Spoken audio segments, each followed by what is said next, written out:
तो पिछले पार्ट में हमने देखा कि कैसे ग्रेग सैंड्रा से मिला और दोनों एक दूसरे को पहली मुलाकात में पसंद करने लगे, जिसके बाद ग्रेग ने सैंड्रा को शादी के लिए प्रपोज किया। अब आगे अ क्रूअल गॉड रेन्स के सेकंड पार्ट में आपका स्वागत है। चलो कहानी को आगे शुरू करते हैं।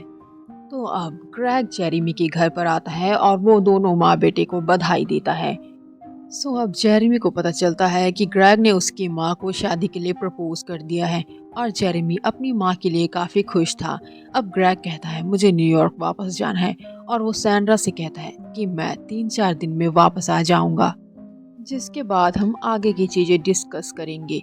सैंड्रा की आंखों में खुशी के आंसू थे, जिसके बाद वो जेरेमी को गले लगाकर रोती है। उसके लिए ये किसी सपने से कम नहीं था। अब कुछ दिन बाद का सीन दिखाया जाता है। जेरेमी भी सोचता है अब तो उसकी माँ लंदन शिफ्ट हो जाएगी ग्रेग के साथ, और वो कहता है कि मैं अब बच्चा नहीं हूँ, तो शादी के बाद मैं सैंड्रा के साथ नहीं जाऊंगा और मैं अपनी गर्लफ्रेंड बीबी को भी ऐसे अकेले नहीं छोड़ सकता। और वो कहता है मैं 16 साल का हूँ, सो मैं अपना ध्यान खुद ही रख लूंगा।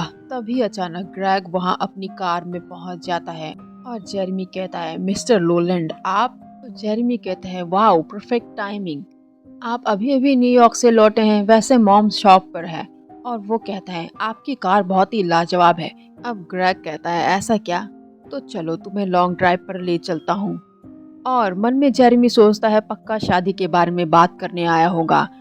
अब दोनों के बीच में कुछ पर्सनल बातें होती है, जहाँ ग्रेग जेरेमी से कहता है अच्छा तो तुम जॉब करते हो, जिसमें जेरेमी हाँ में जवाब देता है। अब जेरेमी पूछता है मिस्टर लोलैंड हम जा कहाँ रहे हैं।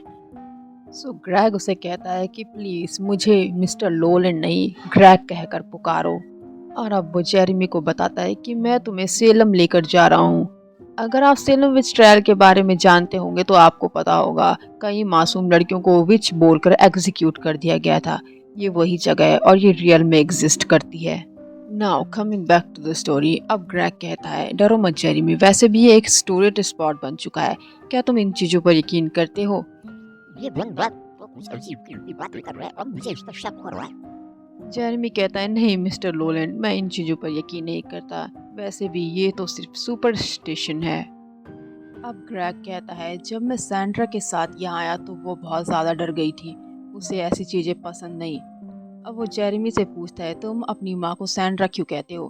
तो जेरेमी अब रीज़न बताता है कि ये एक गेम है जो मेरी माँ मेरे साथ खेलती थी जब मैं बच्चा था। मेरे पिता का नाम भी जेरेमी था, हम दोनों की आवाज़ें थोड़ी मिलती थी। हम दोनों दरवाजे के पीछे छुपकर सैंड्रा पुकारते थे और मॉम कहती थी ये किस जेरेमी की आवाज़ है, और फिर हम सब हंसने लगते थे। और वो बताता है कि मेरे पिता गुजर गए थे जब मैं 8 साल का था, और उसके बाद जब भी मैं उनका नाम लेता हूँ वो कहती है किस जेरेमी की आवाज़ है, और वो रोने लगती हैं। यहाँ जेरेमी की बातें सुनकर ग्रेग काफ़ी ज़्यादा इमोशनल हो गया था और वो कहता है कितनी दर्दनाक कहानी है तुम्हारी। अब जेरेमी बताता है तब से ही मैं उनको सैंड्रा कहता हूँ, लेकिन अब वो नहीं रोती, अब चीज़ें थोड़ी बेहतर हैं।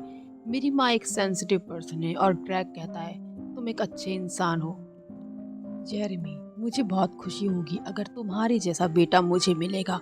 और जेरेमी कहता है मुझे खुशी होगी आप जैसा अच्छा इंसान मेरी माँ की ज़िंदगी में आया। अब ग्रेग जेरेमी से पूछता है क्या तुम हमारे साथ लंदन आओगे। जेरेमी ठीक से जवाब नहीं दे पाता क्योंकि ग्रेग उसके काफी पास आ गया था। और वो कहता है तुम्हारे बाल तुम्हारे पिता की तरह होंगे जेरेमी, है ना।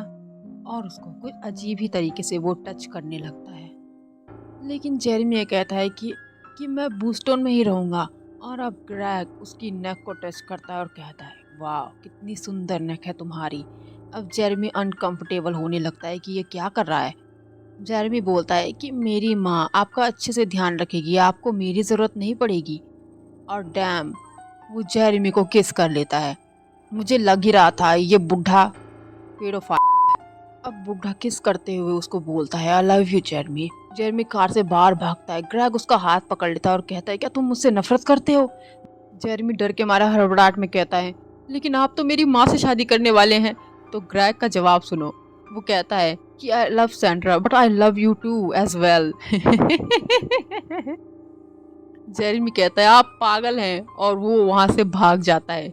और जब वो पीछे देखता है तो ग्रेग उसको अपनी कार से घूर घूर के देख रहा था, जिसके बाद वो 11 नंबर की बस पकड़ के वहाँ से भाग जाता है।